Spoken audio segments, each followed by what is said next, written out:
Hola amigos, un saludo a todos los padres que nos están viendo y nos están siguiendo en las redes sociales. Muchas gracias por todos sus mensajes.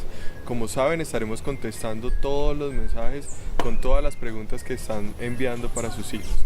Hoy tenemos para ustedes un tema muy importante y es las figuras de autoridad. Tenemos que reflexionar sobre cómo están siendo las figuras de autoridad en la crianza de los niños. Cuando hablamos de figuras de autoridad, hablamos de esas figuras materna o esa figura paterna. Cuando decimos figuras, ojo, no estamos hablando de mamá o papá, estamos hablando de cualquier persona que haga o que desempeñe ese rol como figura de autoridad. Incluso podemos contemplar que una sola persona, por decir algo, una mamá que viva sola con su hijo, pueda generar esa figura de autoridad sin necesidad que haya esa otra figura masculina. ¿Cómo deben ser esas figuras de autoridad? Debemos hacer un cambio en esa mentalidad que hemos tenido. Para hablar de esas figuras de autoridad vamos a tomar como ejemplo una familia nuclear donde esté papá y mamá. Resulta que antes pensábamos que las figuras paternas eran las figuras mucho más fuertes, las figuras mucho más autoritarias. Entonces la mamá en muchos de los casos le decía a los niños como ustedes tienen que esperar a que llegue su papá y su papá los va a castigar. Yo soy tu papá.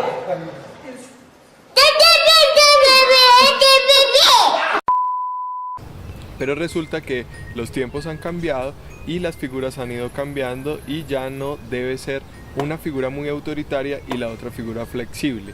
Vamos a hablar de una casa donde existan dos figuras, donde exista la mamá y donde exista el papá. Esas dos figuras deben ser exactamente iguales en todo el proceso normativo.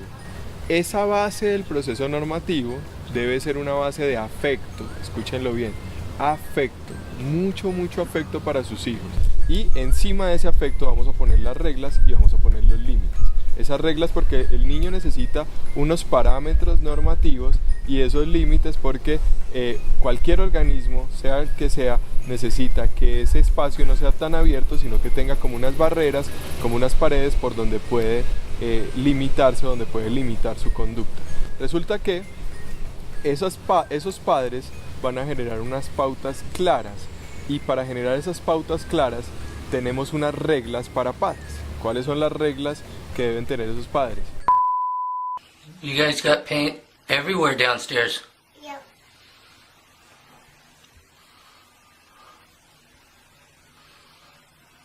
Do you think you guys should have timeouts?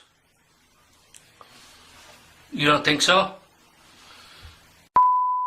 La primera regla es ser breves en nuestro lenguaje. Nuestro lenguaje es el que hace que regule la actividad del niño y cuando el niño no se está regulando, yo por medio de mi lenguaje puedo como papá o como figura de autoridad generar esa regulación. Puedo decirle, te cepillas los dientes una sola vez y se lo digo de forma breve, de forma clara, sin incurrir en la cantaleta. Y hágame el favor y me llega temprano y no lo quiero volver a ver con esa muchachita que me cae mal. Y me llega temprano que esto no es ningún hotel. No me abra los ojos que no le voy a echar gotas. Es más, no sale. Segunda regla como padres, si el papá puso un castigo o la mamá puso un castigo, el otro no tiene por qué desautorizar ese castigo o esa regla. 3.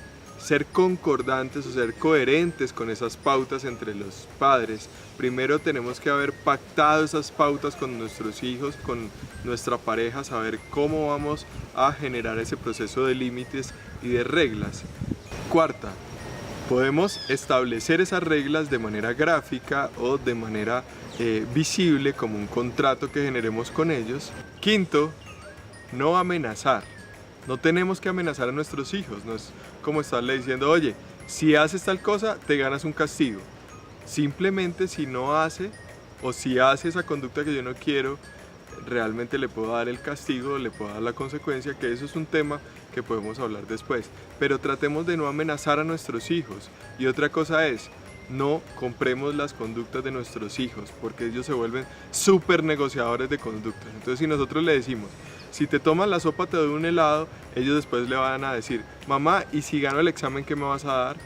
Y recuerden que cuando somos padres menos neuróticos y generamos mejores procesos de crianza, permitimos que nuestros hijos sean mucho más inteligentes a nivel de sus emociones. Permitimos que ellos tengan pensamientos, emociones y comportamientos mucho más equilibrados, mucho más coherentes entre esos tres aspectos súper importantes para su vida. Los invito a que me sigan en las redes sociales, @David Cubillos Neuropsicología en Facebook o en el canal de YouTube de David Cubillos.